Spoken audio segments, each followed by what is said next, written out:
Buenas tardes.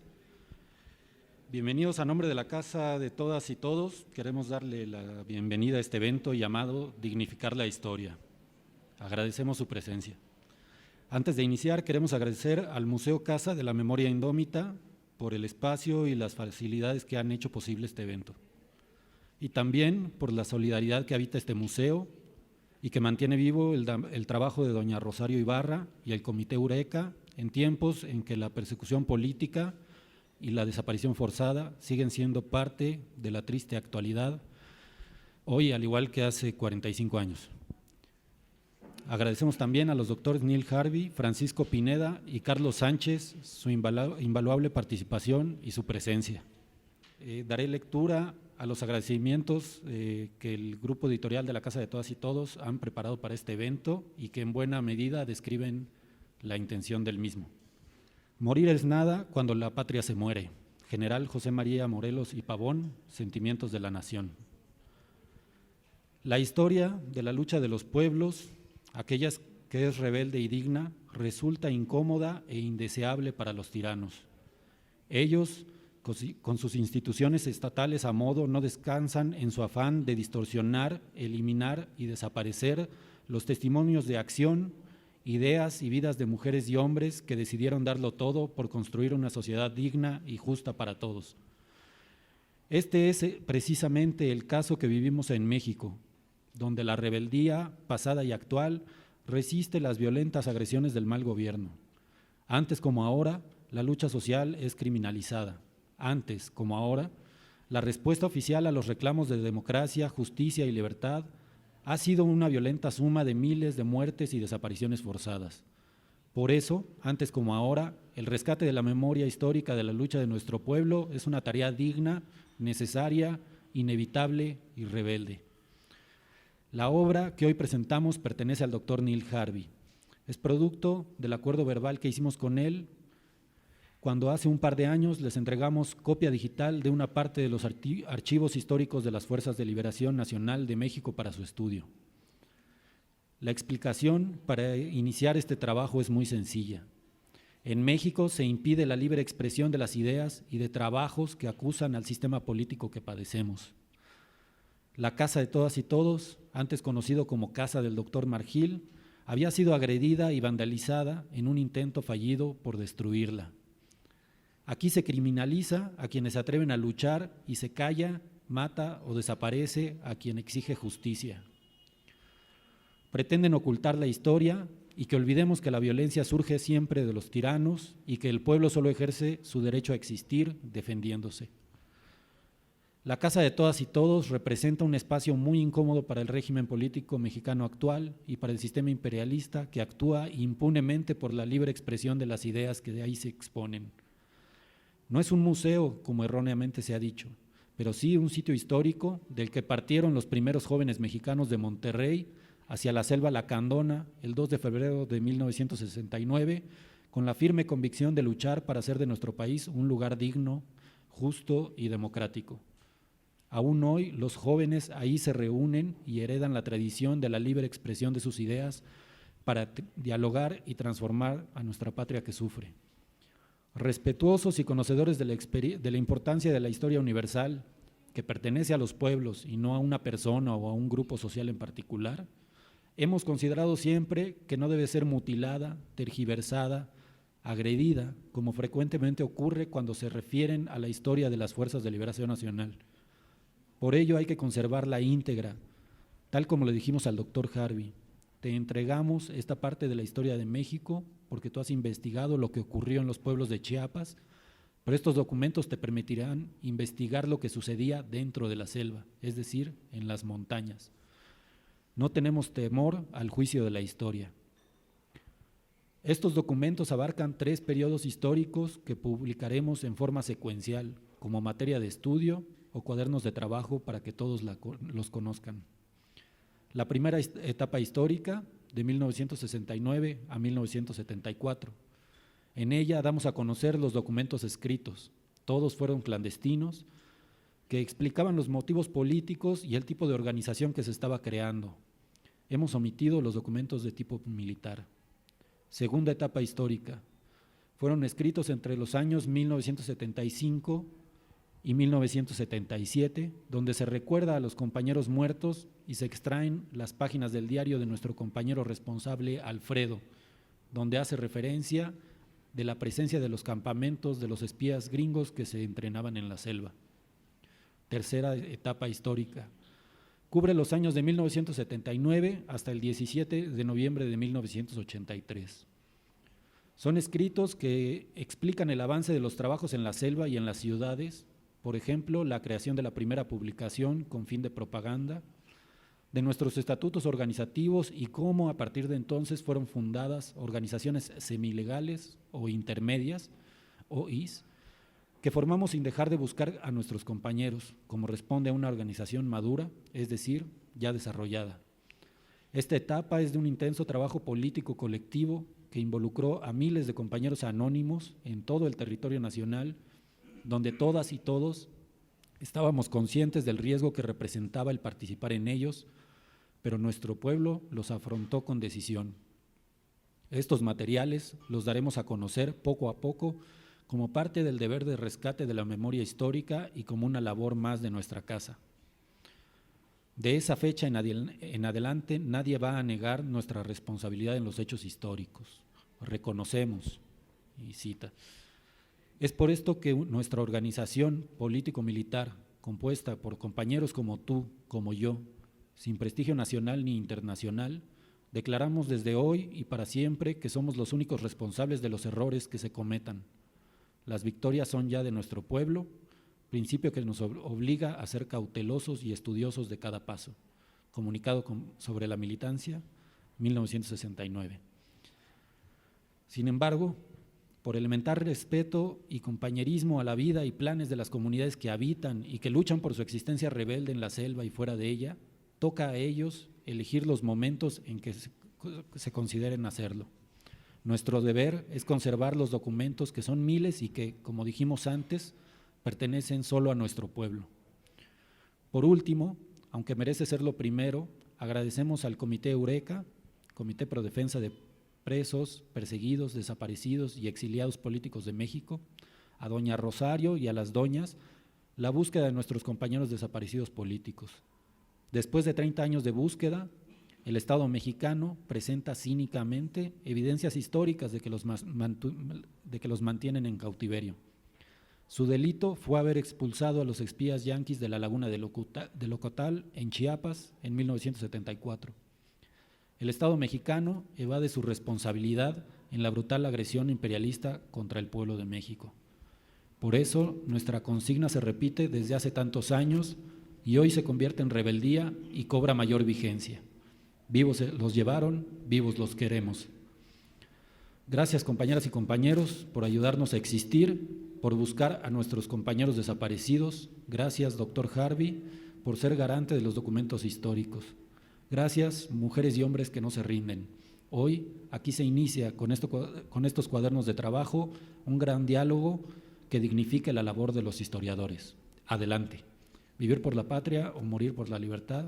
Comité Editorial de la Casa de Todas y Todos. Neil Harvey es profesor e investigador de la Universidad Estatal de Nuevo México en Las Cruces, Estados Unidos. Recibió su maestría y doctorado de la Universidad de Essex en Inglaterra y ha realizado estudios sobre los movimientos campesinos, el zapatismo y los derechos indígenas. Ha publicado varios artículos sobre estos temas y el libro La Rebelión de Chiapas, ediciones Era, del año 2000. Y bueno, sin más, le paso la palabra. Gracias.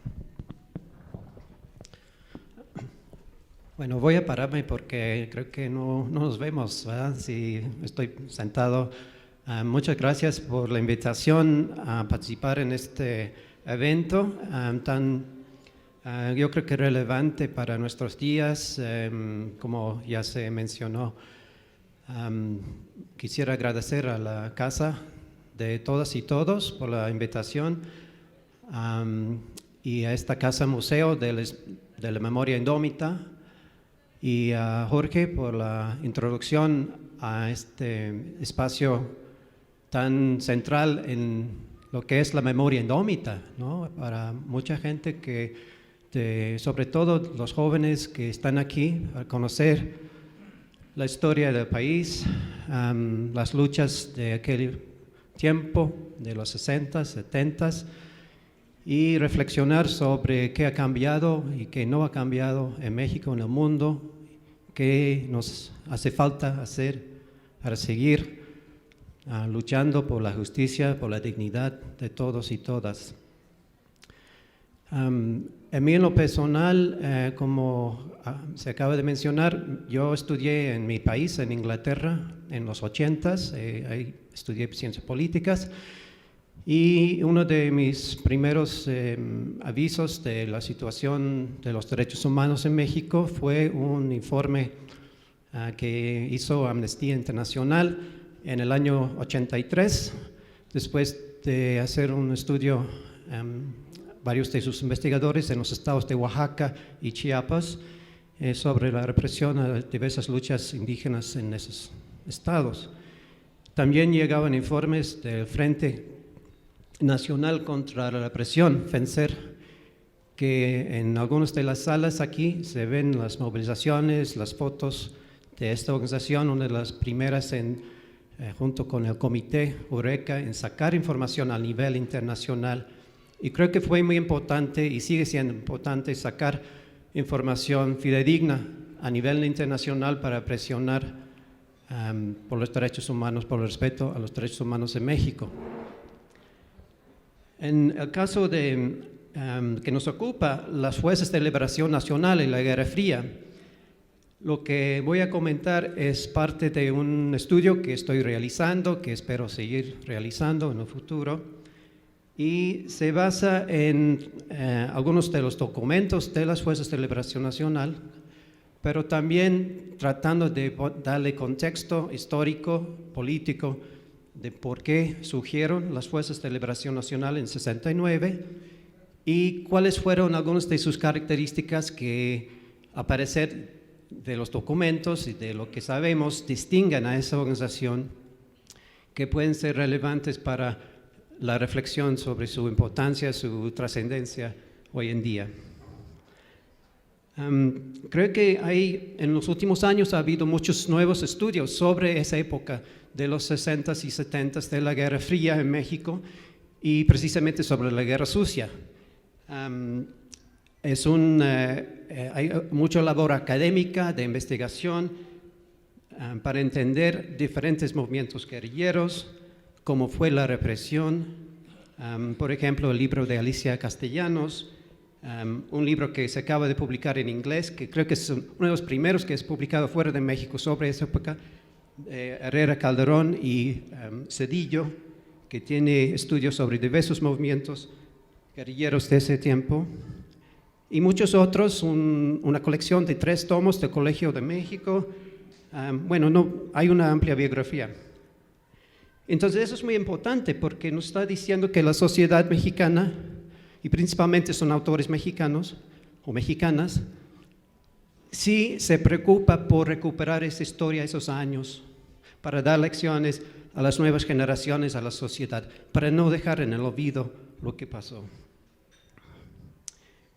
Y eso es importante porque hasta hace poco hubo más énfasis, por lo menos en la ciencia política, sobre la llamada transición democrática en México, que estudiosos que se enfocaban en las elecciones, el surgimiento de nuevos partidos políticos, la alternancia en el poder y qué significaba ese ámbito electoral para la democracia en el país. Pero lo que dejaba de lado son otras dimensiones de lo que es la democracia, principalmente la rendición de cuentas, los derechos humanos, la capacidad de todos los ciudadanos y ciudadanas de participar activamente en la política pública nacional. Y creo que ha habido muchas críticas, ¿no?, a llamar esa transición no como una transición hacia la democracia, sino una transición a una partidocracia que no cumple con las demandas de la población.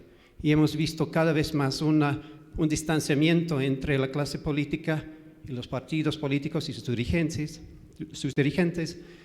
y grandes sectores de la población que exigen cosas básicas como la seguridad en su vida, el respeto a los derechos humanos, la defensa de la dignidad humana. Entonces es importante volver al tema de los derechos humanos porque podemos pensar que fue precisamente en esos años de los 60s y 70s cuando los aparatos de seguridad del Estado fueron dados así como mano libre para reprimir a cualquier disidente. Aquí están los ejemplos, hay muchos, miles. Pero al mismo tiempo eso dio pauta a una lucha, la resistencia a los movimientos de derechos humanos que también están presentes en esta casa, representados aquí y en el resto del país. Entonces, el interés en volver a los 60s y 70s para recontar esa historia para hoy en día, creo que es decir que no ha habido tal transición democrática en México. Sí ha habido cambios, sí ha habido elecciones, diferentes partidos logrando el poder, etcétera, etcétera. Pero hay cosas fundamentales como la defensa de los derechos humanos que siguen siendo pendientes. Y en saber qué pasó, por ejemplo, esta es la lista de Ocosingo, si no me equivoco, de compañeros de las Fuerzas de Liberación Nacional, que en 74, el ejército había dicho que cayeron en combate cuando fueron descubiertos. Pero el gobierno nunca dio pruebas en dónde se cayeron. Y algunos, varias décadas después, cuando se abrieron los archivos, sabemos que no cayeron en combate. Ahí están las fotos. Los archivos nos dicen otra historia, que fueron capturados, fueron llevados a diferentes cárceles, sótanos de la Dirección Federal de Seguridad. Entonces todavía esos son 7, sabemos que hay muchos más. Entonces es un tema relevante para hoy, no olvidar esa historia. Y otros países que han pasado por épocas similares de la ruptura entre un gobierno autoritario y la formación de nuevos gobiernos, también han tenido que lidiar con eso, qué hacer con el pasado, ¿no? ¿Qué es el peso de ese pasado sobre el carácter de la sociedad hoy en día? Si queremos hablar del pasado, si no queremos hablar del pasado, ¿qué nos pasa? Si no fue importante, si no fueron importantes las vidas de esas personas. Si queremos decir, pues, amnistía a los generales o los ejércitos que cometieron esos crímenes, ¿qué nos dice de nuestra sociedad? ¿Qué esperanza tenemos ahora de exigir justicia para nosotros o para nuestros hijos a futuro? Quiero citar brevemente a uno de los presos políticos que escribió un libro sobre esa época, Condes Lara, y al hacer el análisis y estudio sobre esta época me llamó mucho la atención por la forma en que lo escribe. Dice, la historia negra, y él se está refiriendo a los principios de los 70s en México. Dice, la historia negra puede repetirse, aunque será con otras modalidades, circunstancias y caras, si no se le conoce y no se desmontan, en consecuencia, las instituciones, mecanismos y prácticas que la hicieron posible. Por eso, reconstruir la verdad se convierte en un asunto de importancia y de actualidad para todos los ciudadanos que, independientemente de su condición social, sus convicciones religiosas y sus adscripciones partidistas, quieren la renovación democrática de México. Entonces, conocer mejor nuestra historia, nuestras historias como países, como pueblos, es muy necesario, es casi esencial para proyectar quiénes somos en este momento y quiénes queremos ser a futuro. para no dejar que estas instituciones y mecanismos y prácticas se sigan repitiendo. Entonces, quiero hablar de las fuerzas de liberación nacional. En ese contexto, es un contexto de la Guerra Fría en el mundo. No solo, obviamente, en México, sino afectó a muchos países, desde Checoslovaquia, China, Rusia, Gran Bretaña, Francia, Estados Unidos, México. Fue un marco de ver la situación mundial y las disidencias, que fue un marco, ahora sabemos que fue demasiado estrecho para interpretar la realidad, la complejidad del mundo, pero así fue. Y en cada localidad parece que cada régimen aprovechaba la Guerra Fría, el discurso de la Guerra Fría, para propósitos propios, locales, de reprimir a sindicatos independientes, por ejemplo, los ferrocarrileros de México en 58-59. Claramente la estrategia, el discurso del gobierno en ese momento fue por ser comunistas o por ser influidos por el comunismo, hay que combatir ese tipo de sindicalismo. Y así siguiendo durante los 60s.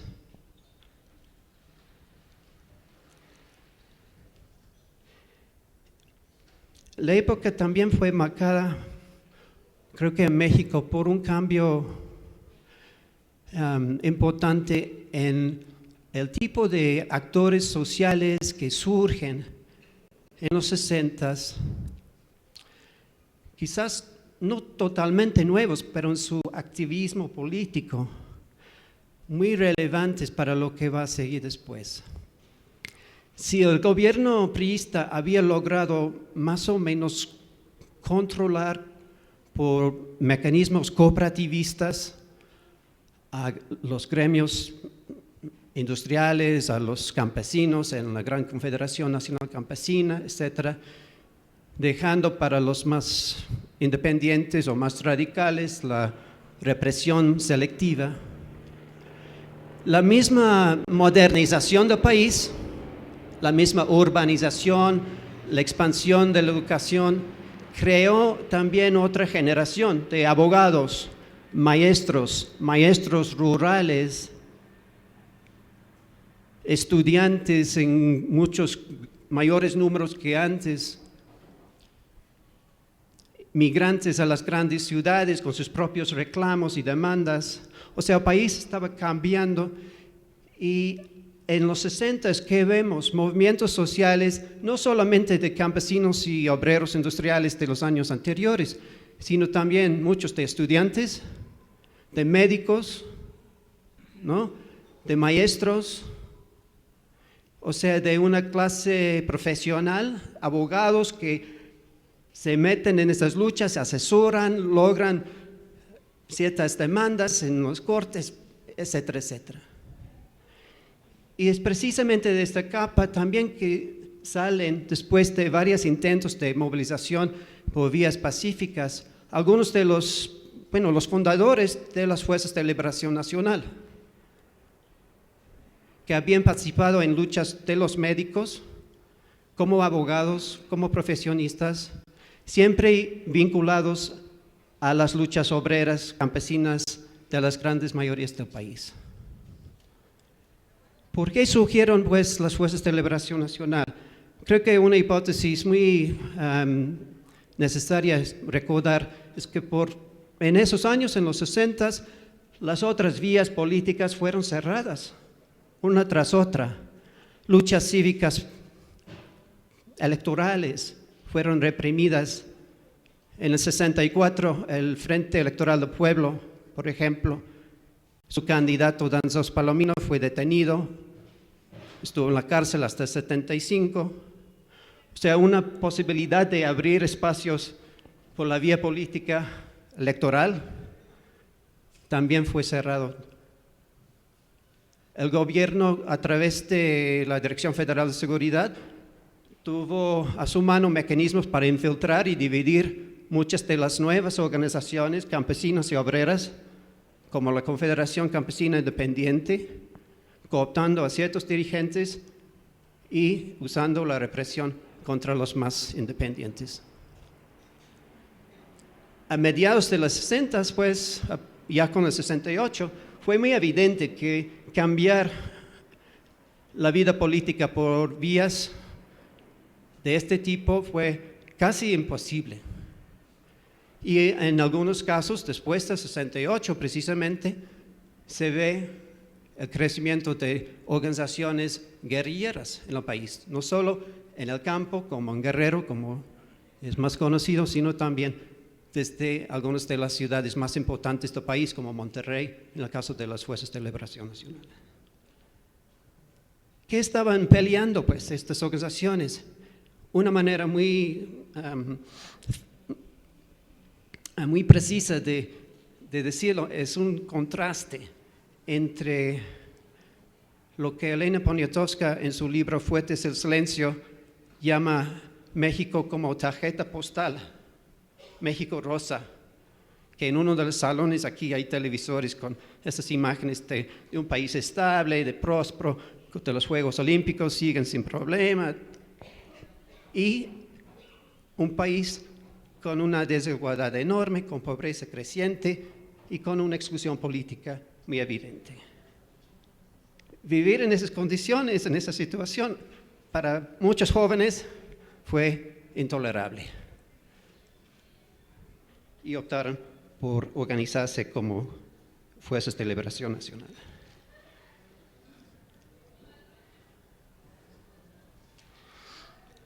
Quiero comentar ahora sobre algunos de los valores y prácticas de las Fuerzas de Liberación Nacional, tal y como aparecen en los comunicados que cito en el texto que tengo enfrente, que hemos elaborado aquí para esta plática.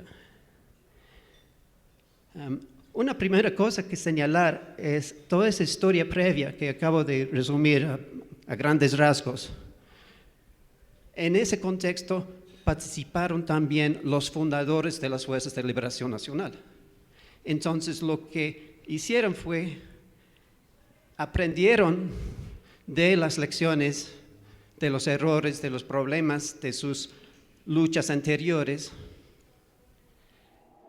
O sea, sus prácticas no nacieron simplemente de una teoría de la práctica revolucionaria, sino de lo que habían vivido antes. Y quizás uno de los puntos más enfáticos en sus documentos tiene que ver con cómo evitar la infiltración por parte de los aparatos de seguridad, que habían visto en cantidad de ocasiones, en diferentes organizaciones que habían visto. Entonces, ¿cómo organizar un movimiento que pueda ganar la confianza de la gente, pero sin permitir que en esa relación con la gente infiltren agentes de la Dirección Federal de Seguridad que había hecho con tantas organizaciones? Y eso implicaba ciertas prácticas que, para bien o mal, caracterizaban la organización. Uno, una estricta disciplina militar.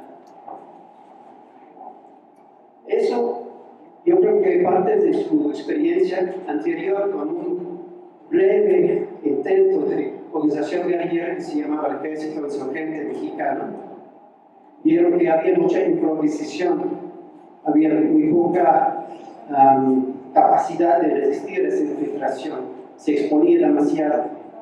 Entonces, con esa experiencia mala, con las Fuerzas de Liberación Nacional, una de las prácticas que adoptaron fue tener una formación, un crecimiento en silencio, así fuera de la óptica del Estado y de sus aparatos.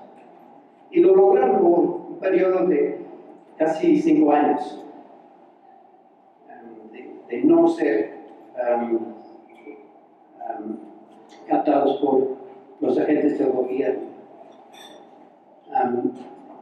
En ese lapso, pues en su vida, no cometieron así bombazos en los bancos, secuestros, ni actos espectaculares para llamar la atención de sí mismos. Entonces fue un proceso más táctico de organización y vinculación con el pueblo. Un primer comunicado de 69 pone el aspecto de la violencia revolucionaria en su dimensión política. Y dice, citando, eso es de agosto de 69, esta guerra revolucionaria, más que ninguna, exigirá el combate en todos los frentes. Nuestra arma fundamental, la ideología, que llevará a que todo el pueblo, fundiéndonos nosotros con él, derrote a nuestro enemigo de clase, el imperialismo. La vía fundamental es la lucha armada, pero debemos entender que esta no es para presionar al enemigo, sino por el contrario, para derrotarlo en forma total, absoluta y definitivamente. Entonces la idea no fue usar la violencia en condiciones para llamar la atención espectaculares, sino de formar un ejército popular de largo plazo. Eso fue en su primer comunicado, ya su visión de cómo estaba el asunto. Otras personas que participantes, miembros de la organización, recuerdan, por ejemplo, en el documental Flor en Otomí, no sé si algunos lo han visto, pero habla de la experiencia de una de las compañeras que participó en las Fuerzas de Liberación Nacional. En ese documental, Gloria Benavides dice, Salvador, uno de los otros fundadores, nos explicaba que la violencia no te formaba políticamente a nadie, a cuadros. Tampoco la violencia educa a nuestro pueblo, que necesitamos formar al hombre nuevo, a gente con valores humanos mucho más generosos, y actividades así de violentas no nos ayudaban. Entonces, en esa época, cuando surgieron otras organizaciones guerrilleras y sí había mucho conflicto violento con el Estado, las Fuerzas de Liberación Nacional se distinguía por ese afán de no llamar la atención, de no participar en ese tipo de acciones. Otro aspecto que surge de esos comunicados primeros de esos años es el énfasis también en cuidar la clandestinidad de las redes urbanas, lo que se llamaban los estudiantes y obreros en lucha, y el foco rural que fue establecido en Chiapas en febrero de 72. Y hablan con mucho detalle de cómo debe ser el reclutamiento, por ejemplo. También tomando lecciones del pasado de ciertos problemas que habían visto con otras organizaciones. En términos de algunos de los valores principales, aunque formaba parte de una historia compartida que fue la Guerra Fría y las ideologías de esa época, lo que llama la atención también en este caso fue el referente principal en términos ideológicos. No fue la Unión Soviética, no fue China ni Cuba, sino México, la historia de México. Y Vicente Guerrero, por ejemplo, que siempre sale como punto de referencia en sus ideas y sus dichos y sus formas de enfrentar la independencia. Otro aspecto de los valores tiene que ver con el rechazo, no solo al imperialismo, a las intervenciones de Estados Unidos en América Latina en esos años, que sabemos que fueron todos los días, sino también algo más sutil quizás que una intervención militar como en Guatemala o Chile o República Dominicana. Y me refiero aquí a las formas de vivir nuestras vidas, de la vida del consumismo, que es la base del imperialismo en parte, de la venta de sus productos y la defensa de otras formas de vivir o la recreación de formas de vivir que no se someten o por lo menos que no sigan apoyando el imperialismo, que después de todo es la búsqueda del dominio de mercados, de territorios y de gente.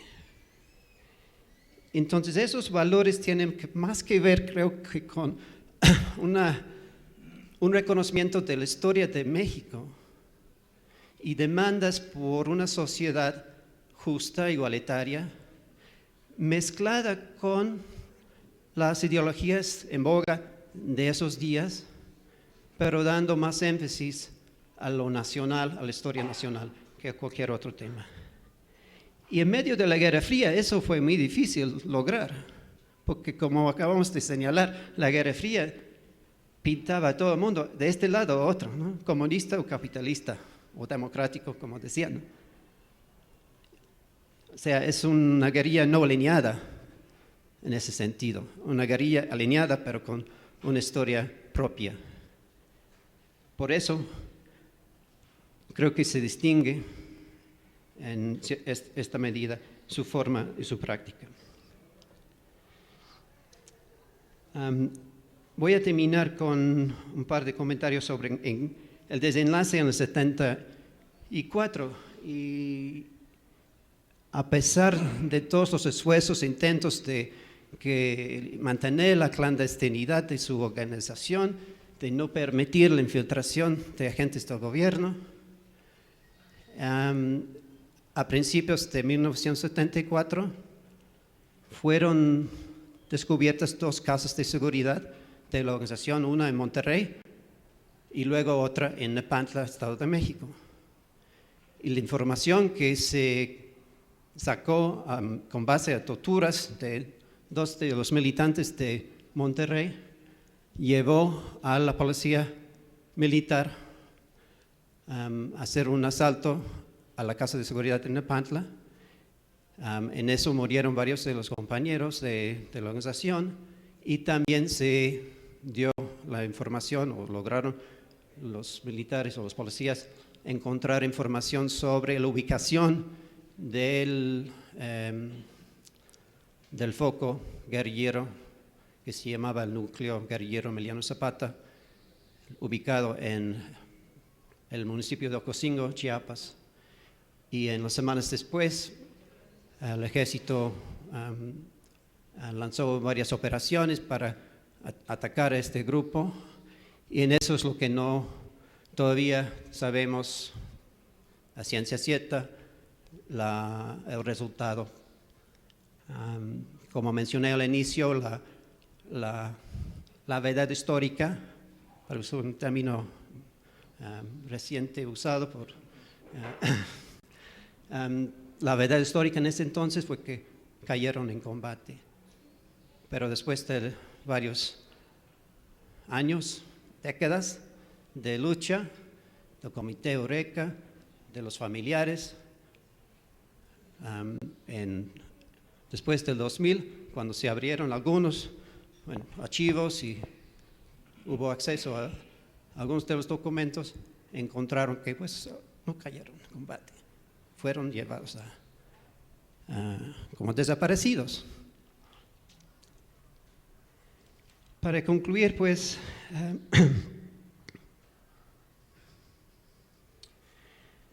se ha hablado, creo que es importante confirmar la idea de que para las fuerzas de liberación nacional siguieron una estrategia de acumulación de fuerzas en silencio, evitando la infiltración para ser detectados por más de 4 años. Y aún en el caso, eso todavía hay que investigar más, cómo después de ese ataque de 74 volvieron a crecer. Otro punto para concluir es que todavía estamos viendo que hace falta la verdad histórica, la justicia sobre no solamente 7, la lista de Ocosingo que están aquí, sino cientos o miles que fueron desaparecidos en esos años y siguen siendo en nuestros días. Y lo más importante de todo eso para mí es ver el trabajo de las organizaciones de la sociedad, como el Comité Eureka, como las muchas organizaciones de derechos humanos, los familiares en sus diversas entidades de la República, esta Casa de la Memoria Indómita, el trabajo de la Casa de Todos y Todos, el trabajo del Ejército Zapatista de Liberación Nacional por seguir exigiendo justicia, el trabajo de las abejas por seguir exigiendo justicia por Acteal y la masacre ahí. Es relevante todo eso no solo para conocer la historia del pasado, sino también conectar estas experiencias con las realidades de hoy, en donde la verdad y la justicia siguen siendo demandas centrales. Gracias.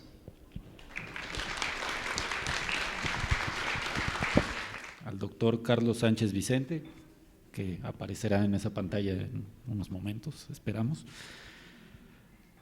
Él es profesor titular de Historia Contemporánea en el Instituto de Educación Superior en Cantabria, licenciado en Geografía e Historia por la Universidad de Salamanca, con un diplomado en Relaciones Laborales, Ciencias del Trabajo por la misma Universidad de Salamanca y un doctorado en Historia Económica Contemporánea por la Universidad del País Vasco. El doctor Carlos Sánchez ha impartido diversos cursos de formación del profesorado y es autor de numerosos artículos. Es miembro de Irakuntza, Historialari, Socialista en Euskal Taldea o el Grupo Vasco de Historiadores Socialistas. Vale. Decía que un caso paradigmático dio Vietnam. País que el movimiento descolonizador en 1945 fue presentado ante la opinión pública occidental como un ejemplo de los siniestros planes de expansión del comunismo.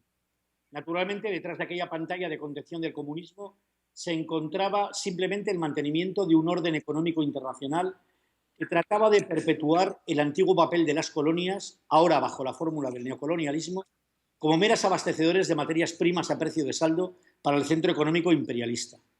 El historiador de la diplomacia de Estados Unidos, Gerald Haynes, y también reputado historiador de la CIA, resume esta cuestión con las siguientes palabras. Después de la Segunda Guerra Mundial, por su propio interés, Estados Unidos asumió la responsabilidad de velar por el sistema del mundo capitalista. En el caso particular de América Latina, la estrategia neocolonial de Estados Unidos se ha adaptado tradicionalmente a la esencia de la doctrina Monroe. Por esta razón, George Kennan, influyente estratega y planificador de Washington, aconsejaba operar con genuinos conceptos de fuerza, lo decía así, operar con genuinos conceptos de fuerza contra los regímenes radicales y nacionalistas, SIC en el texto, que responden a las presiones populares para mejorar de inmediato los bajos niveles de vida de las masas y se desarrollan en función de las necesidades nacionales. Estas tendencias se oponen a la exigencia de un clima político y económico propicio a la inversión privada. Estas dos citas están recogidas por un libro que editó aquí la editorial Dersa, de Noam Chomsky, que se llama, el título del libro es El beneficio es lo que cuenta, neoliberalismo y orden global. En realidad es una miscelánea de conferencias de este profesor de Massachusetts, Noam Chomsky. Vale. Hay una serie de hitos históricos que se suceden desde el final de la Segunda Guerra Mundial que constituyeron puntos de inflexión en la construcción y desarrollo de los movimientos de liberación nacional y del proceso de lucha contra el imperialismo. La independencia de India e Indonesia, la construcción nacional de la República Democrática de Vietnam y la victoria vietnamita sobre el imperialismo francés en Dien Bien Phu en 1954, los avances del panarabismo en Egipto y Siria en 1956 con la constitución de la RAU, la revolución cubana en 1959 que se inserta en el proceso de segunda independencia de América Latina, la revolución congoleña con Patrice Lumumba, la revolución argelina, etcétera, etcétera. Estos episodios constituyeron núcleos referenciales en el proceso de acumulación de fuerzas internacional contra el imperialismo. Por otra parte, la derrota del eje nazifascista en 1945 y los horrores de la guerra habían generado un clima internacional de deseo de una ruptura con el pasado. de un cambio radical con el mundo que había llevado a la guerra, que llevó a la participación de la izquierda en los gobiernos de reconstrucción de posguerra de varios países del centro económico mundial. En Italia y Francia, gobiernos de concentración con apoyo de comunistas y socialistas. En Gran Bretaña, el primer gobierno laborista de la historia británica. En Japón, en 1947, ganaron las elecciones los socialdemócratas. Incluso en Estados Unidos, como dice el profesor Procacci, se mantuvo vigente en esos 2 primeros años de la posguerra el variado bloque de consensos que se había formado alrededor del New Deal rooseveliano. Este clima, en cambio, fue en parte, sin embargo, aniquilado a partir de la victoria del Plan Marshall y la doctrina de contención del comunismo que abriría la era de la Guerra Fría y de la paranoia anticomunista en Estados Unidos. Esta paranoia que culminó con la famosa el macartismo y la caza de brujas. Y digo, en parte subrayamos porque otro sector significativo de las sociedades occidentales no renunció a las esperanzas de cambio radical.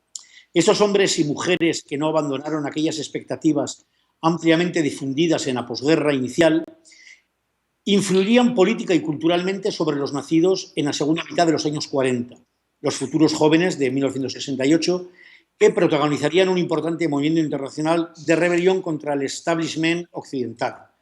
Y hablo de influencias de personalidades culturales, no tanto políticas, como literatos, cineastas, poetas, etc. Allen Ginsberg, por ejemplo.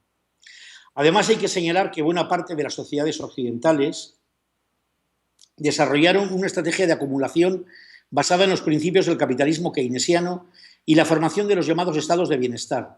Tal estrategia obedecía también a una particular visión de la lucha contra el comunismo, visión ampliamente difundida desde los medios de Washington y asumida por la mayoría de sus aliados europeos y japoneses, pero que, sin embargo, nunca fue aplicada, al menos en su totalidad, en los propios Estados Unidos. Ni que decir tiene que tal estrategia quedó totalmente prohibida para las regiones sometidas y no colonizadas de la periferia económica mundial, aunque en los discursos oficiales de sus gobiernos, por ejemplo el mexicano de aquella época, y de sus élites, estaba también presente el nuevo fantasma del desarrollismo. Así, la década de los 60 del siglo pasado nació bajo el doble signo de la rebelión juvenil y el desarrollismo fordista. Aquella rebelión juvenil se volcó a favor de los movimientos de liberación nacional de la periferia neocolonizada, especialmente con la lucha del Frente Nacional de Liberación de Vietnam, pero igualmente con el resto de los movimientos de liberación nacional. Y estableció con estos una relación dialéctica de influencias mutuas.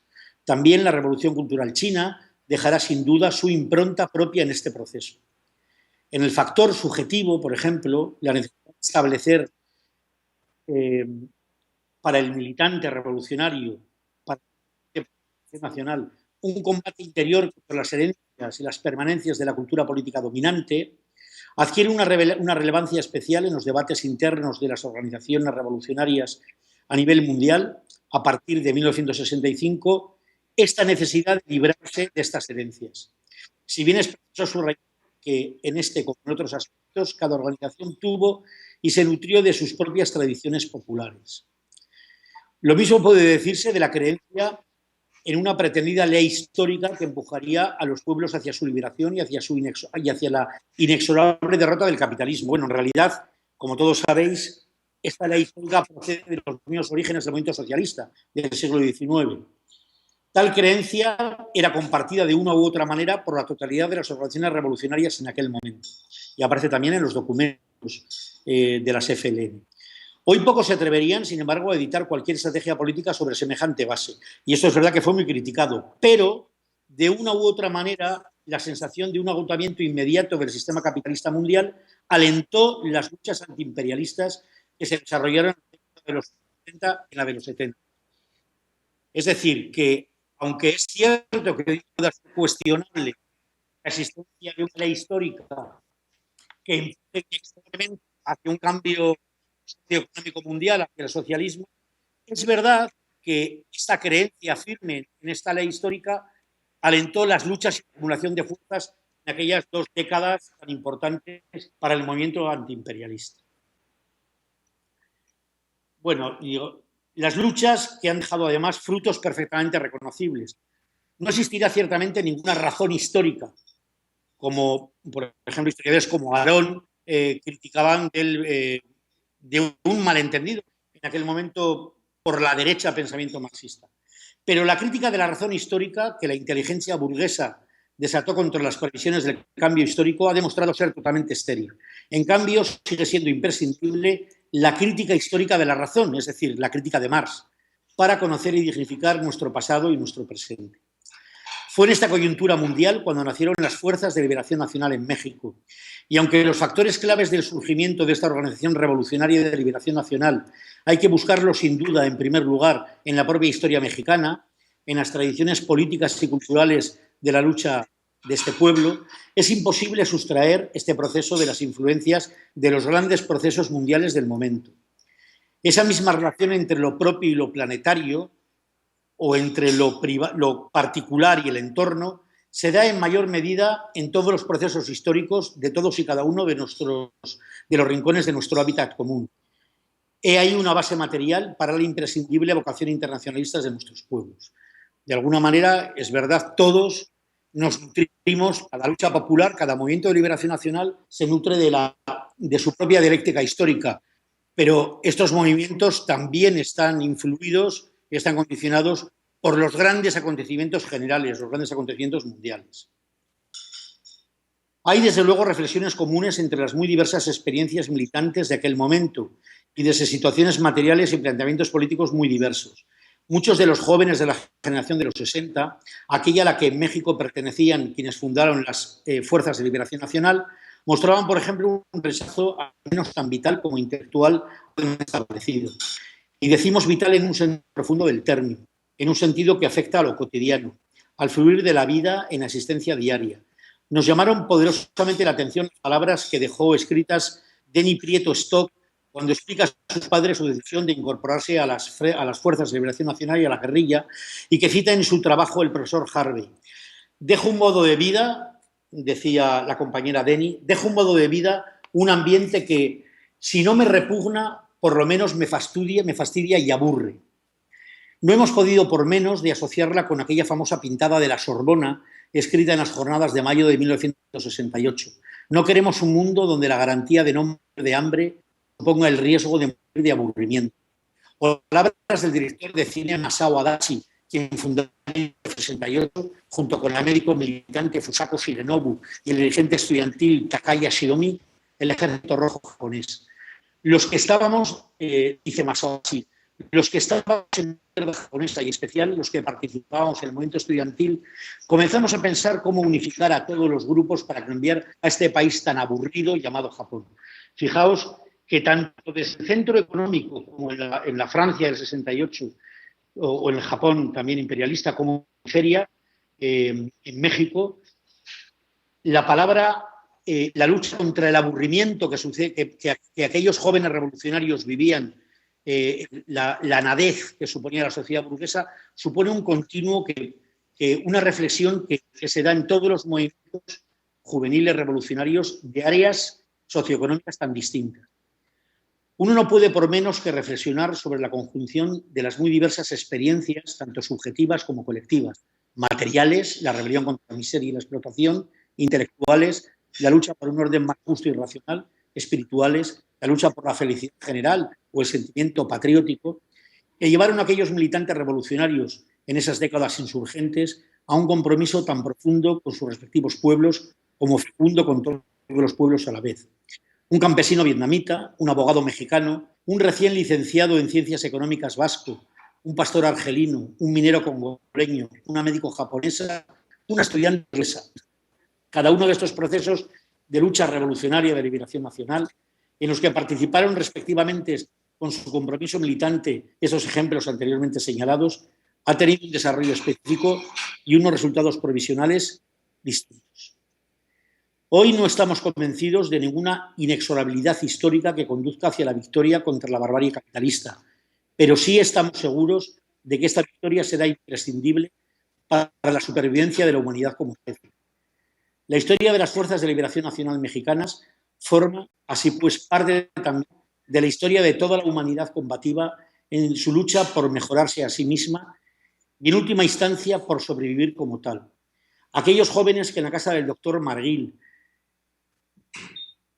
decidieron en 1969 asistir al parto de un nuevo mundo, con su sana generosidad, se fundieron desde ese momento con todo este nuevo planeta aún por nacer y con toda su historia. Bueno, esto es lo que habíamos escrito y os habíamos enviado como participación en este acto de debate emocionante por el trabajo científico, el ensayo científico del compañero Neil Harvey sobre la primera parte de la historia de las Fuerzas de Liberación Nacional. ¿Se me ha oído bien?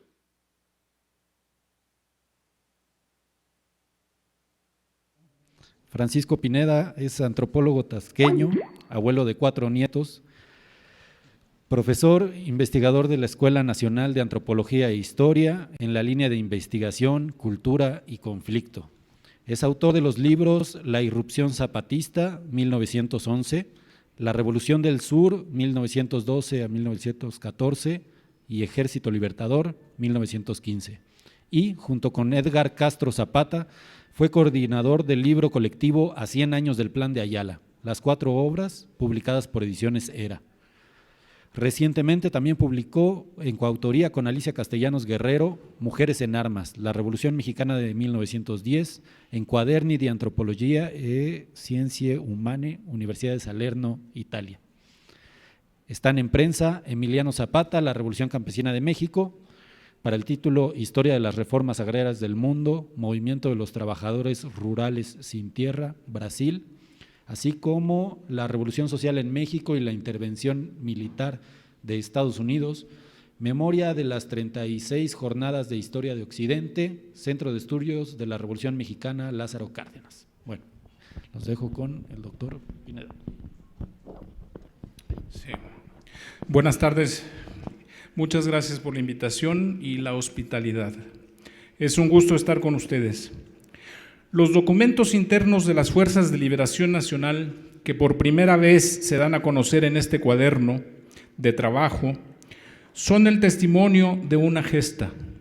En el difícil año de 1969, jóvenes mexicanos, conscientes de los graves problemas del país, emprendieron la enorme tarea de organizarse y luchar para construir la sociedad que hiciera posible una vida digna y justa para todos. Con esfuerzo decidido, aquellas mujeres y hombres abrieron brecha a la esperanza que alienta las luchas actuales del pueblo trabajador mexicano. En este libro, el profesor Neil Harvey nos ofrece un valioso estudio acerca del contexto en que surgieron las Fuerzas de Liberación Nacional y estos documentos. Nos convoca, Neil, a entender la Guerra Fría no desde la perspectiva dominante, como una disputa entre potencias mundiales, sino a partir de las luchas de liberación nacional en nuestra América, Asia y África, sin perder de vista la intervención imperialista. En conjunto, los textos y su contexto hacen posible la reflexión acerca de aquella experiencia histórica. La palabra escrita de las Fuerzas de Liberación Nacional rompe un silencio de 4 décadas y con ello se actualiza en otro contexto. Las ideas, los anhelos y las dificultades de aquel tiempo resurgen para dialogar hoy con otros lectores. Si la primera vez fueron comunicados confidenciales destinados a los militantes, ahora se encuentran frente a otros ojos en otro tiempo del mismo país y generan condiciones de posibilidad para la emergencia de nuevas ideas. Sobre todo, estos documentos rompen el monopolio de la palabra dominante acerca de la lucha de liberación que protagonizaron los jóvenes de aquellos años. Hoy, los comunicados internos de las FLN se inscriben en el combate por la historia, en la resistencia de la memoria indómita, para continuar esta larga y difícil lucha contra la opresión. En esta intervención quisiera proponer la posibilidad de un diálogo más referido a la revolución social que encabezó Emiliano Zapata, general en jefe del Ejército Libertador. La apuesta consiste en que si la memoria histórica posee distintas profundidades, al correlacionar esa diversidad, sería posible multiplicar las posibilidades de la significación. En efecto, la memoria se actualiza selectivamente. Lo pasado no pasa a la inexistencia, sino que es un campo dinámico. En las Fuerzas de Liberación Nacional, la experiencia histórica de la Revolución del Sur está presente y se manifestó con claridad desde que se organizó el núcleo guerrillero Emiliano Zapata y aquel contingente de jóvenes de Monterrey partió hacia la selva lacandona en 1969. Asimismo, en las capas de la historia, es posible rastrear otras formas de la dinámica de los procesos de liberación nacional. Denis Prieto, María Luisa, joven militante de la CFLN, asesinada por el Ejército Federal en 1974, recién egresada de la preparatoria, pertenecía a una familia con historias diversas de rebeldía.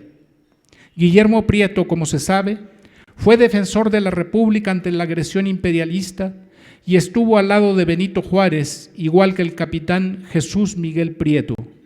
En 1911, Jorge Prieto y otros estudiantes de preparatoria abandonaron la Ciudad de México para adherirse a la Revolución del Sur. Al marchar, por medio de una carta, Jorge informó a su padre que se iba a reunir con los republicanos del sur para defender la libertad con las armas en la mano. En el siguiente mensaje, fechado en Puebla, le decía que continuaba su camino hasta morir o volver triunfante. Luis Prieto, tío muy cercano de la joven militante Denis Prieto, fue uno de los organizadores del Movimiento de Liberación Nacional 1961 que encabezara el general Lázaro Cárdenas. Estamos convocados a sacar enseñanzas de los documentos internos de la CFLN. Aspectos importantes de lo que señaló César Germán Yáñez, Pedro, a los militantes aplican al trabajo historiográfico independiente. Es decir, no debemos ilusionarnos con la idea de un logro rápido o sin esfuerzo, ni con promesas de recompensas futuras. Al contrario, en los combates por la historia hay y habrán problemas, así como periodos de retroceso. En la ruptura con la historiografía dominante se precisa el esfuerzo, la capacidad para sobreponernos y asimilar las experiencias para remontar las dificultades que se presenten, tomando palabras del compañero Pedro. Sobre todo, es preciso asumir que el trabajo de la memoria indómita es un movimiento colectivo. En la Revolución del Sur, el combate por la historia dio inicio en el seno del cuartel general del Ejército Libertador, que preservó cuidadosamente sus archivos y asignó a Marciano Silva la tarea de narrar los acontecimientos en corridos. Gracias a ello, en condiciones extremadamente difíciles de la guerra revolucionaria, y también gracias al trabajo posterior de familiares, cronistas, corridistas, estudiantes e historiadores, en la actualidad existen decenas de miles de documentos, corridos, fotografías, periódicos, libros, obras de teatro y testimonios orales zapatistas. Se ha dicho que en México contamos con el mayor acervo que existe de una revolución campesina, pero también es posible considerar que debido a esa enorme batalla por la memoria histórica de la Revolución del Sur, hoy podemos estudiar el zapatismo de la Revolución Mexicana desde el punto de vista de los propios zapatistas y no desde la perspectiva racista de los dominadores. En ese trabajo es preciso tomar precauciones. La historia crítica puede permitirse hacer uso de la ventaja que le proporciona su ubicación en el tiempo, es decir, la ventaja de saber cuál fue el resultado de una determinada decisión en un momento histórico dado. Por ejemplo, después de la masacre de Chinameca, es posible tener en cuenta que Guajardo no era un posible aliado de la Revolución del Sur y que allí había montado la emboscada para asesinar a Emiliano Zapata. Asimismo, después de los ataques policíaco-militares a las casas de las FLN en Monterrey y Nepantla, así como en contra del núcleo guerrillero en Chiapas, pudieran intervenir otros elementos para el análisis. Hasta cierto punto, podemos decir que después de los enfrentamientos tenemos la ventaja de conocer sus resultados, pero en mi opinión, lo más esencial para la historia crítica está en reconocer que nunca podremos alcanzar por completo el estado de cosas que se presentaron ante los ojos de Emiliano Zapata antes de Chinameca, o de los militantes de las FLN antes de los golpes de 1974. La historia crítica, la memoria indómita, ha de asumir con verdadera humildad su conocimiento imperfecto de la situación vivida por quienes lucharon y luchan por la liberación. En el caso de la historia de las guerras, el conocimiento posterior es más imperfecto aún debido a que el secreto tiene gran valor para los contendientes. Y en el caso de los revolucionarios, el secreto adquiere una significación mayor. Los comunicados internos de las FLN insisten en ello con firmeza, porque se considera acertadamente que la situación es muy desventajosa frente al adversario y porque la dirección de las FLN consideró con seriedad una premisa fundamental de la lucha de liberación, que cada militante es de un valor incalculable. Así pues, en esta labor sobre la memoria indómita puede y debe conjugarse la investigación con el reconocimiento de los saberes en los propios revolucionarios protagonistas de la historia. Sin esta conjunción, sería imposible aspirar a resultados verdaderos que sean estratégicamente eficaces. Los comunicados de las Fuerzas de Liberación Nacional, como el estudio de Neil Harvey, plantean la necesidad de tener presente con rigor el problema de la intervención imperialista en México y la indispensable solidaridad internacionalista para la liberación. Permítanme enfatizar estas dos cuestiones a partir de la experiencia zapatista en la Revolución Mexicana. Abril de 1974. Al pueblo uruguayo. Tropas yanquis han invadido México, patria hermana de nuestra patria. Después de Puerto Rico, después de Cuba, después del desmembramiento de Colombia, el pueblo de Monroe se presenta ahora como el blondo tartufo de la política internacional. Para protestar contra ese acto de cesarismo vejatorio, invitamos al todo el pueblo uruguayo a una manifestación sintiéndonos solidarios por la comunidad de triunfos en lo pasado, de aspiraciones en lo presente y de victorias en lo porvenir. Viva México, viva la América Latina, decía la convocatoria de la revista uruguaya Tabaré. En la manifestación hubo enfrentamientos con la policía y la caballería del gobierno uruguayo.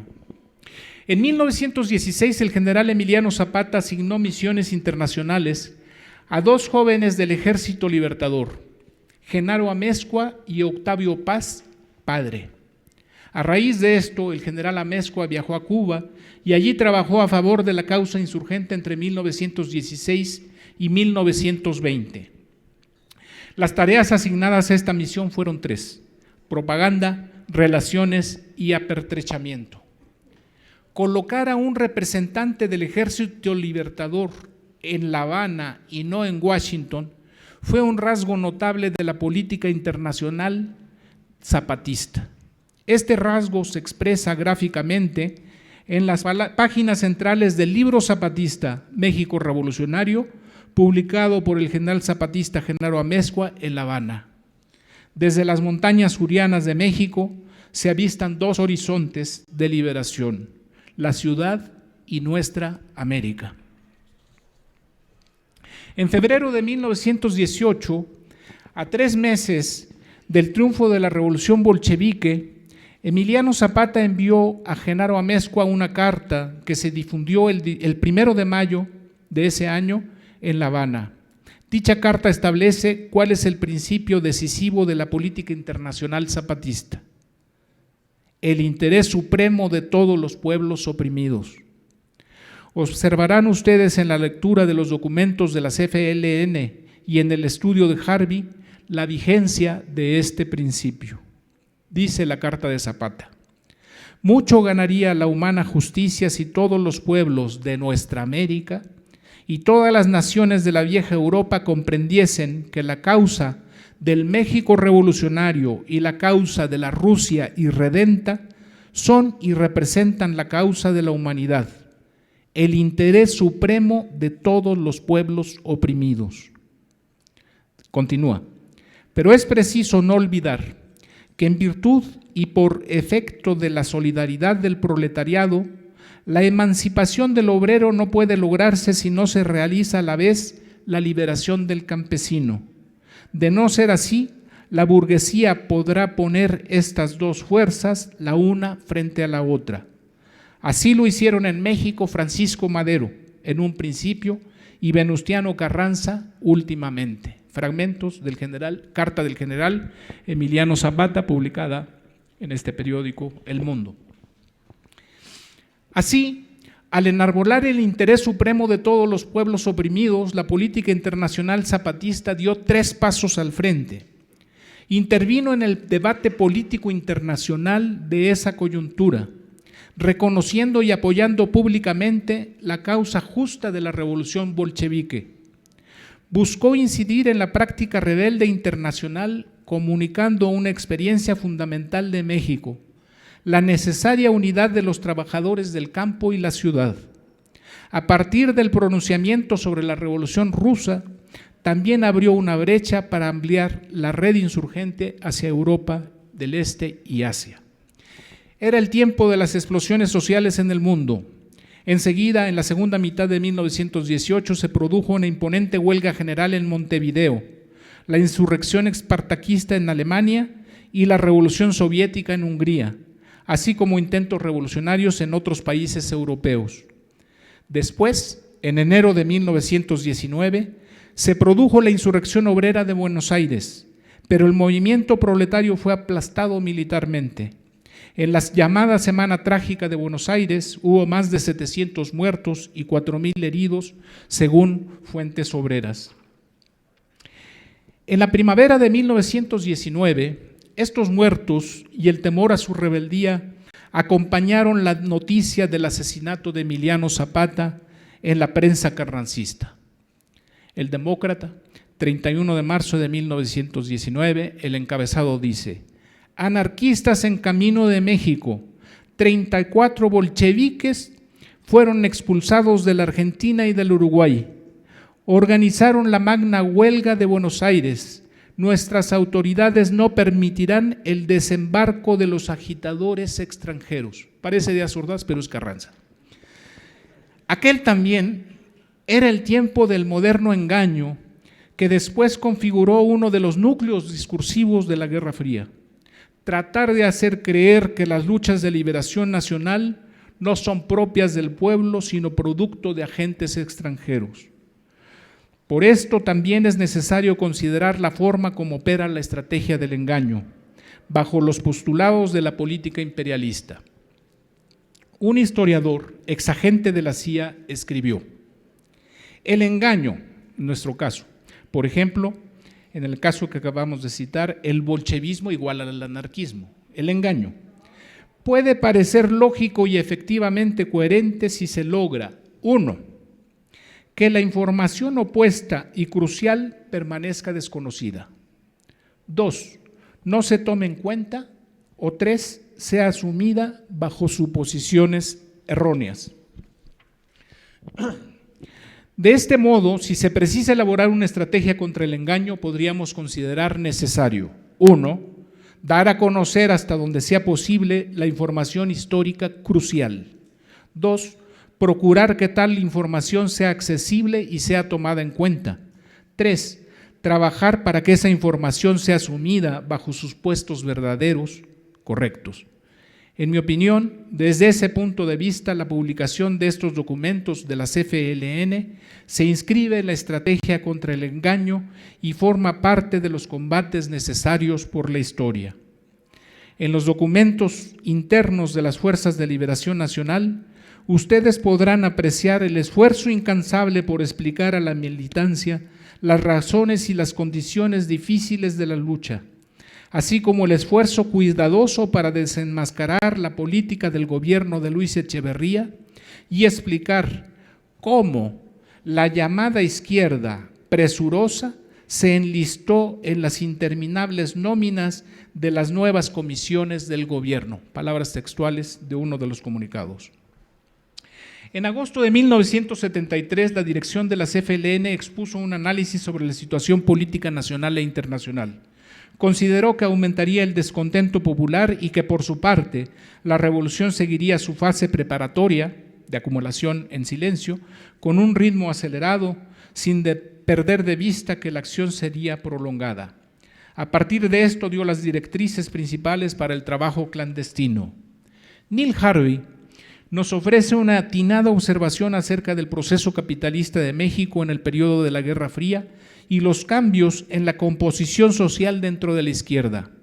En mi opinión, desde esa perspectiva es posible analizar la masiva lucha del magisterio y los médicos, la emergencia del movimiento estudiantil y la guerrilla que se gestó en las ciudades, pero también, necesariamente, el cambio en la composición social de la izquierda proporciona un ángulo para examinar aquel presuroso enlistamiento en las interminables nóminas gubernamentales que señaló el camarada Pedro en un comunicado. Es decir, la pequeña burguesía está sometida a un doble jaloneo hacia el pueblo y su lucha de liberación o hacia los explotadores y sus prácticas trepadoras. Esa tensión, o si ustedes prefieren esa ambivalencia, no es condición exclusiva de la clase media. Las luchas en general transitan por caminos repletos de bifurcaciones y esto reclama un análisis cuidadoso de cada situación concreta. Ya voy a terminar. Los maestros del Distrito Federal también fueron a la huelga en la coyuntura del asesinato de Zapata. Durante el año de 1915, el Sindicato de Maestros de Escuela, de aquí del Distrito Federal, apoyó decididamente al Ejército Libertador. Ante la ofensiva del ejército carrancista para recuperar el control militar de la capital de la República, especialmente las maestras formaron milicias, secciones sanitarias y brigadas de información para apoyar la resistencia militar zapatista. Aquí en pantalla una fotografía de esas milicias urbanas promovidas por Otilio Montaño y la profesora zapatista Dolores Jiménez y Muro. La manta dice: Primer Regimiento de la Brigada Socialista de México, sexo femenil.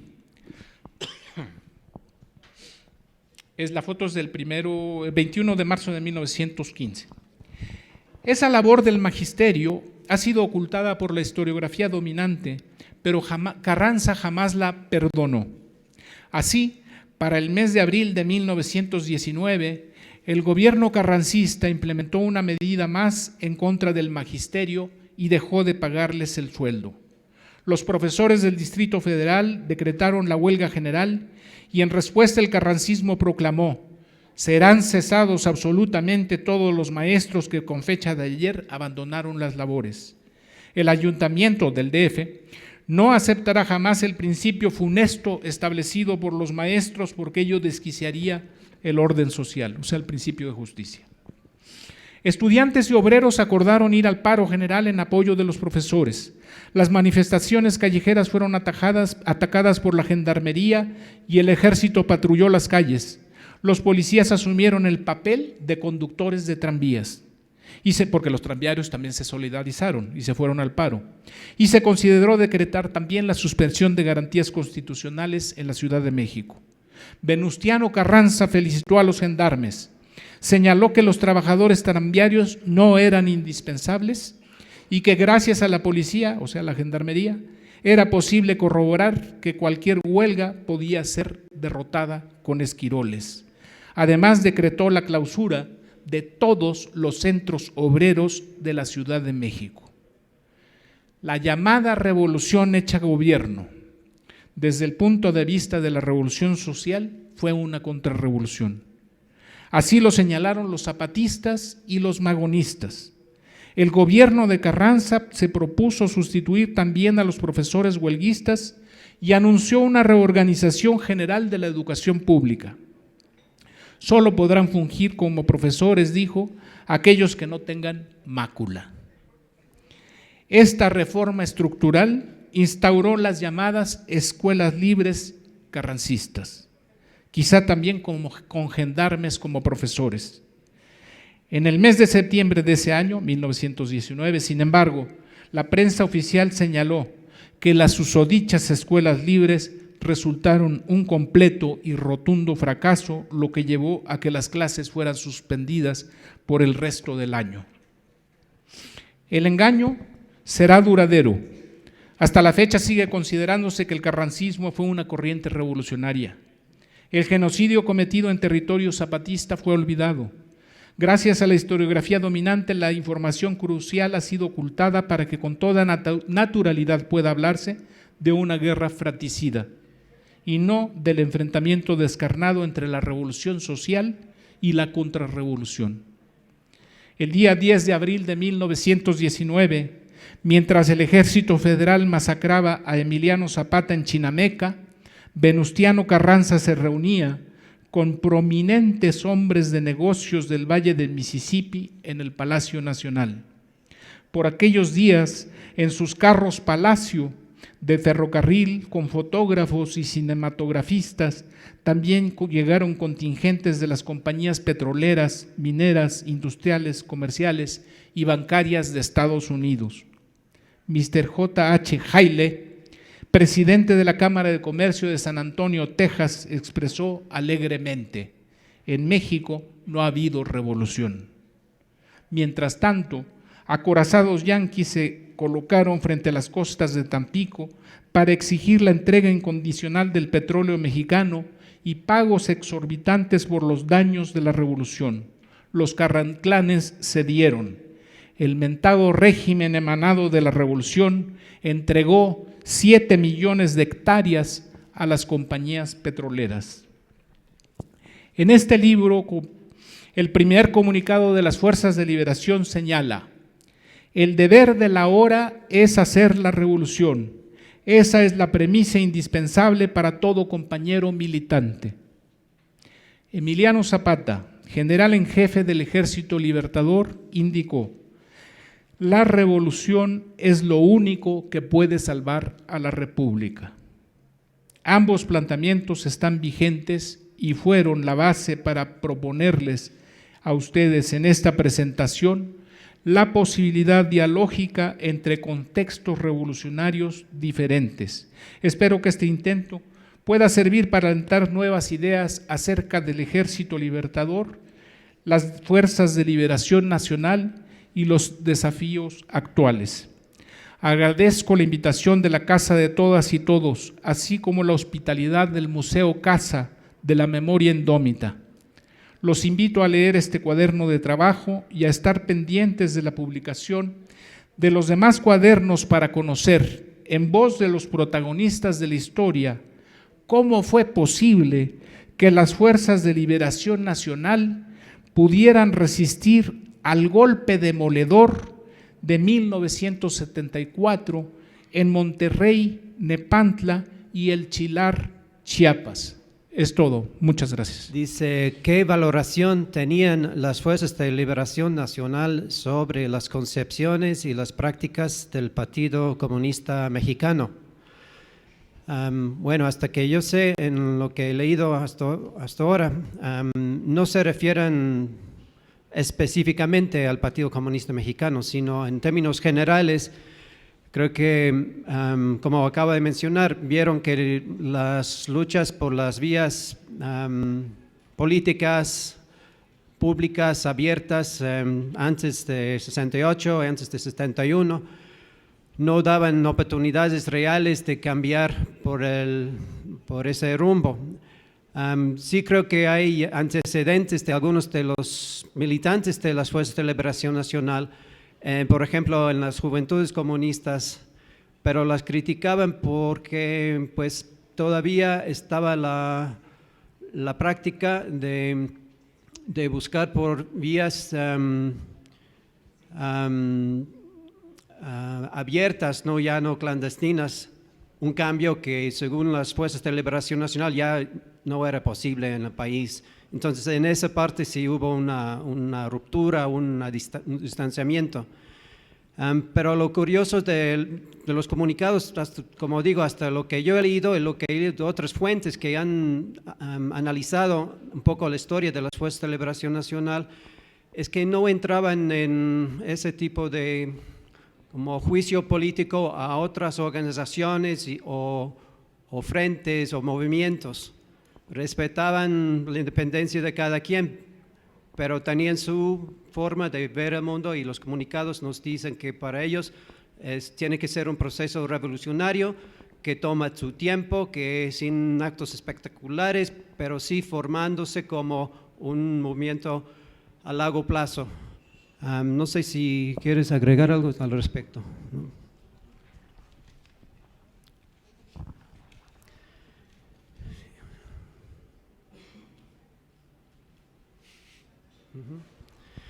La siguiente pregunta dice: quiero saber si se conservan algún ejemplar de Nepantla, que fue el órgano de comunicación a la militancia de las Fuerzas de Liberación Nacional en los finales de los 80s a los 90s.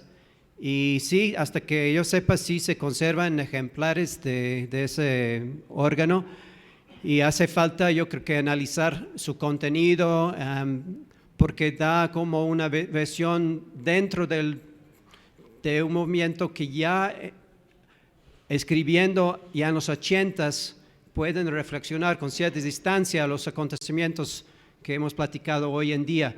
Pero sí, esa es una tarea para los investigadores o los militantes o los que se interesen por el tema, que no solo de ese órgano Nepantla, sino de otras fuentes que sabemos que, por ejemplo, en los archivos, cuando se abrieron, hubo también otros documentos, o en los comunicados que estamos viendo ahora, que nos proporciona la Casa de Todas y Todos. Sí.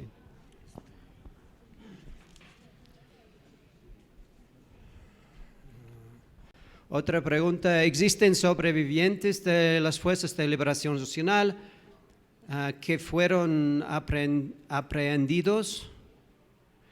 Pues yo creo que sí existen sobrevivientes. Como sabemos, después del 74, esos golpes, tanto en Monterrey como en Nepantla y luego en Chiapas, las Fuerzas de Liberación no se quedó ahí, volvieron a renacer o recuperaron su acción política, y lo que sabemos que en parte fue importante en la formación de lo que es el Ejército Zapatista de Liberación Nacional, cuando se funde con las luchas de los pueblos indígenas. Y luego yo, desde mi análisis, lo que he hecho en trabajos anteriores, son las comunidades indígenas, son los pueblos indígenas que le dan ese empuje, ese movimiento con nuevas características, en donde los valores de las comunidades, los indígenas, la participación de las mujeres indígenas toman un papel preponderante, que yo creo que no estaba tan presente en la etapa anterior. Entonces, lo que ahora conocemos como Ejército Zapatista de Liberación Nacional, para mí es el producto de las luchas de los pueblos indígenas en fusión con este movimiento anterior, y eso es algo que hemos comentado, yo mismo he escrito en el libro que mencionamos antes, y otros autores también. Otros sobrevivientes de las Fuerzas de Liberación Nacional que fueron aprehendidos,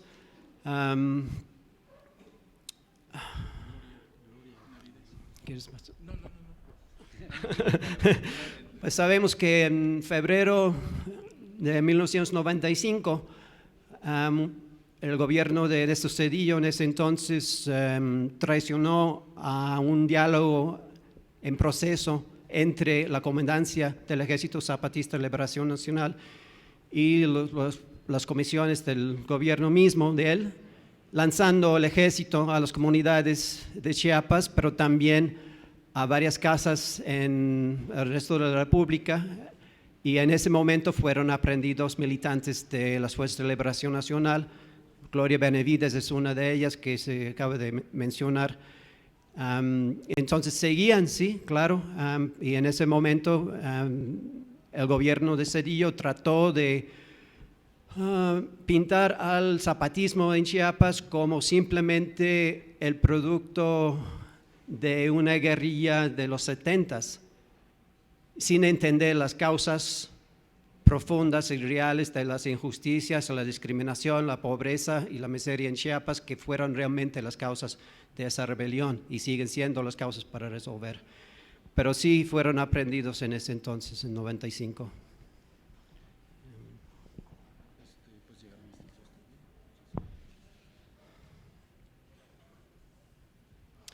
Otra pregunta dice, se dice que las Fuerzas de Liberación Nacional mexicanas enviaron apoyo a las guerrillas de Centroamérica. ¿Es cierto este dato? En caso que sí, ¿nos pueden citar unos ejemplos, por favor? Tampoco tengo evidencia de que eso es cierto. Lo que sí sabemos que las revoluciones centroamericanas se vieron como otro punto de referencia, que sí era posible organizarse y luchar contra, en esos casos, dictaduras absolutas, ¿no? Estilo Somoza, que los pueblos seguían buscando su liberación nacional. Y el apoyo de las Fuerzas de Liberación Nacional no iba, hasta que yo sepa, a las guerrillas centroamericanas, sino a sus propias bases en la ciudad y en el campo. Y no sé si quieres comentar la última. Bueno, te paso la última. Me estoy agandallando aquí mi micrófono.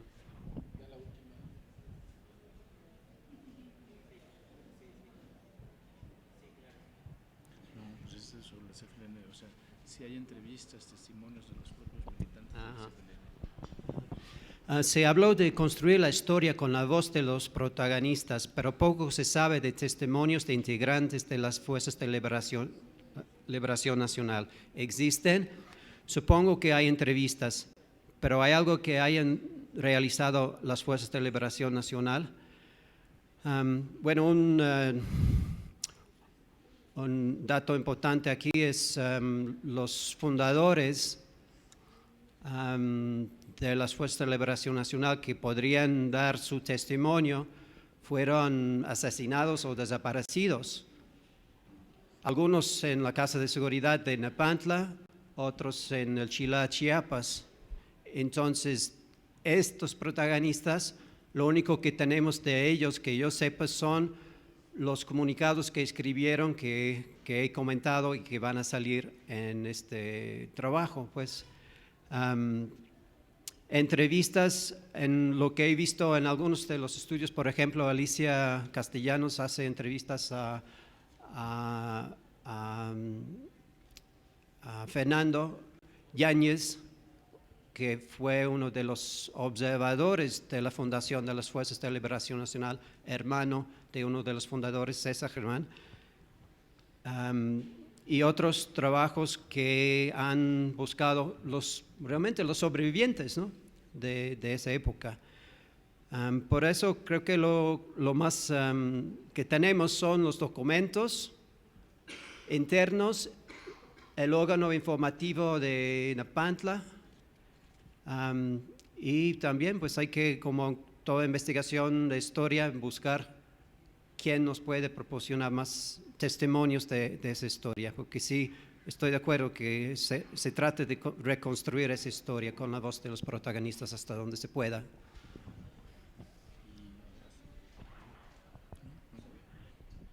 Sí. Sí, listo, lo escuchamos. Listo.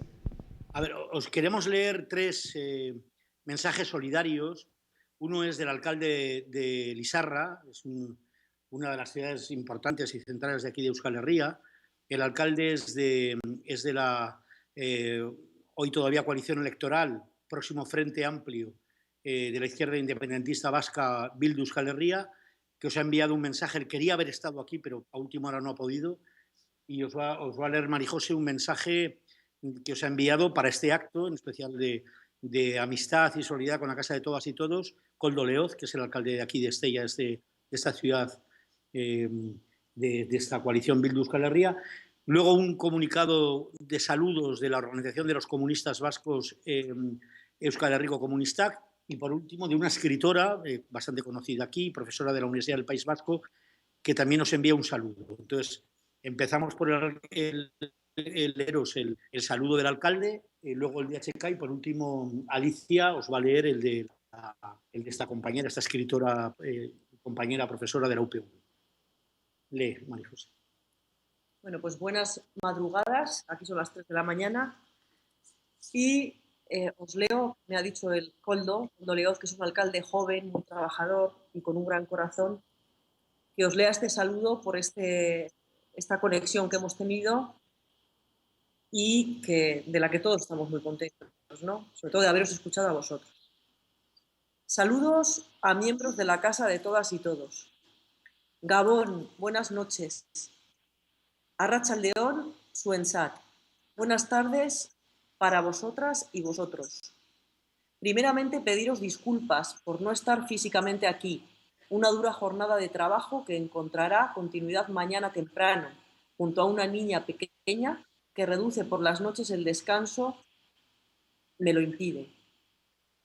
Hace poco que fui padre, algo que me hizo el hombre más feliz del mundo. Dar la vida a alguien es impresionante, pero por desgracia, el tema que nos atañe aquí es justo lo contrario, quitarla. Y no solo eso, sino que además, en muchos lugares, incluido este pueblo del que hoy soy alcalde, se ha intentado borrar de la memoria a esos seres queridos que una vez perdieron la vida por defender unos ideales o liberar a su pueblo de un yugo demasiado pesado. El totalitarismo nunca dudó en utilizar su poder armado para callar a quien protestaba. Hoy los herederos de aquellos que hicieron desaparecer a cientos de miles de personas que les hicieron frente no dudan en utilizar su poder económico y mediático para hacerlos olvidar. Sin embargo, nunca se dieron cuenta, y siguen sin hacerlo, que esos que asesinaron tenían familiares y compañeros y compañeras a las que no se pueden obligar a olvidar. Gracias a todos esos familiares y compañeros, hoy en día podemos rendir homenajes a quienes lucharon contra la tiranía y el poder establecido.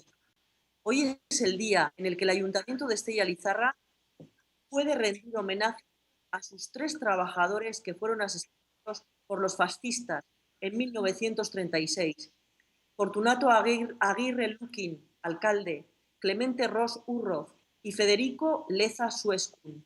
Hoy también es el día en el que se puede colocar una placa en el edificio que albergó una cárcel durante aquellos años oscuros y por los que pasaron centenares y centenares de personas que posteriormente fueron asesinadas y desaparecidas. Esperamos poder hacer este mismo año ese homenaje. Hoy es el día de la unidad de los que lucharon y murieron por sus pueblos. Ya es hora de recordar a nuestros familiares y vecinos y de hacerlo con la cabeza bien alta, con el orgullo que merecen, el que durante años les han querido arrebatar, pero el cual no han conseguido hacer desaparecer. Hermanos y hermanas de la Casa de Todas y Todos, recibid un afectuoso e internacionalista saludo del pueblo de Estella Lizarra. En la recuperación de la memoria histórica nos tendréis a vuestro lado. Memoria y dignidad. Besarkada, handi bat, un fuerte abrazo.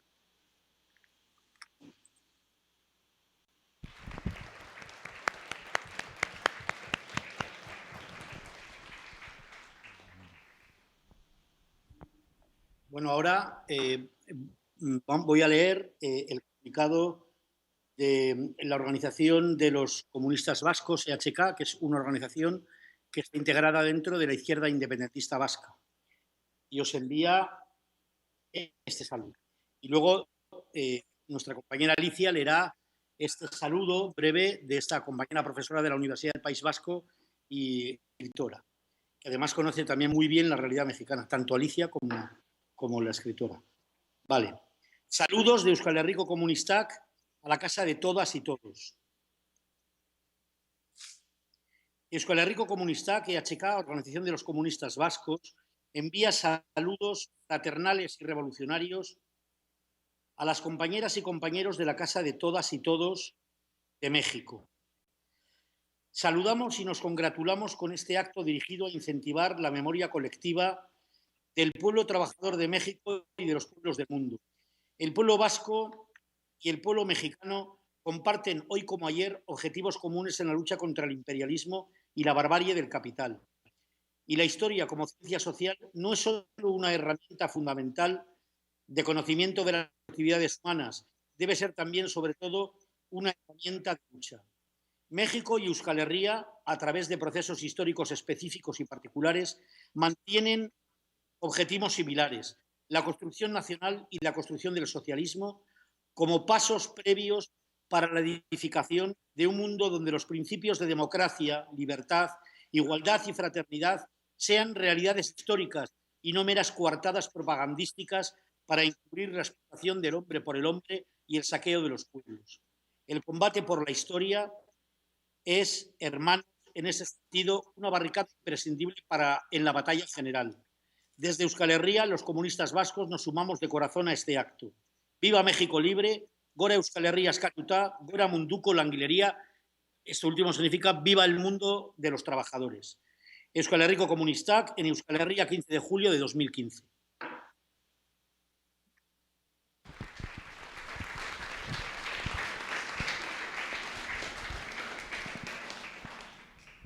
Y ahora nuestra compañera Alicia os va a leer este texto enviado por Josebe. Antes quería decir que me encanta pues hablar con México. Yo también soy mexicana, porque en Chiapas, en el municipio de Sabanilla, me hicieron hija adoptiva. Allí fui secuestrada, desaparecida y por fin expulsada del país por trabajar en la diócesis de San Cristóbal de las Casas. Así es que, pues como me hicieron hija adoptiva, yo también soy mexicana. Y el saludo de Josebe Martínez dice: queridas compañeras y compañeros, un fuerte abrazo fraterno y agradecido. Que no falte la energía que tanto necesitan nuestros pueblos. Todavía estamos en el sur de Europa pagando la reunificación alemana, prueba irrefutable de nuestra Guerra Fría. También el TLC, el Tratado de Libre Comercio con Estados Unidos y Canadá, les cubrió a ustedes de la gloria, entre comillas, que hoy respiran. Aurrera, ánimo en su lucha y adelante. Vaya pues, un abrazo comprometido.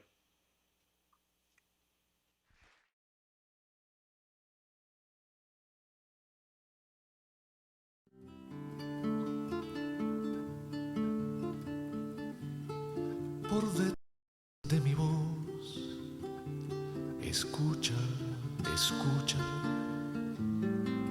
otra voz canta, viene de atrás, de lejos, viene de sepultadas bocas y canta. Dicen que no están muertos, escúchalos, escucha, mientras se alza la voz que los recuerda y canta. Escucha, escucha, otra voz canta. Están en algún sitio, concertados, desconcertados, sordos, buscándose, buscándonos, bloqueados por los signos y las dudas, contemplando las verjas de las plazas, los timbres de las puertas, las viejas azoteas, ordenando sus sueños, sus olvidos, quizá convalecientes de su muerte privada. Nadie les ha explicado con certeza si ya se fueron o si no, si son pancartas o temblores, sobrevivientes o responsos. Ven pasar árboles y pájaros, e ignoran a qué sombra pertenecen. Dicen que ahora viven en tu mirada, sosténlos con tus ojos, con tus palabras, sosténlos con tu vida, que no se pierdan, que no se caigan. Escucha, escucha, otra voz canta. Cuando empezaron a desaparecer, hace 3, 5, 7 ceremonias, a desaparecer como sin sangre, como sin rostro y sin motivo, vieron por la ventana de su ausencia lo que quedaba atrás, ese andamiaje de abrazos, cielo y humo. No son solo memoria, son vida abierta, continua y ancha, son camino que empieza. Cantan conmigo, conmigo cantan, dicen que no están muertos, escúchalos, escucha, mientras se alza la voz que los recuerda y canta. Cantan conmigo, conmigo cantan. Cuando empezaron a desaparecer como el oasis en los espejismos, a desaparecer sin últimas palabras, tenían en sus manos los trocitos de cosas que querían. Están en algún sitio, nube o tumba, están en algún sitio, estoy seguro, allá en el sur del alma. Es posible que hayan extraviado la brújula y hoy vaguen preguntando, preguntando, ¿dónde carajo queda el buen amor? Porque vienen del odio. No son solo memoria, son vida abierta, son camino que empieza y que nos llama. Cantan conmigo, conmigo cantan, dicen que no están muertos, escúchalos, escucha, mientras se alza la voz que los recuerda y canta. Cantan conmigo, conmigo cantan, no son solo memoria, son vida abierta, son camino que empieza y que nos llama. Cantan conmigo, conmigo cantan, cantan conmigo, conmigo cantan, cantan conmigo, conmigo cantan.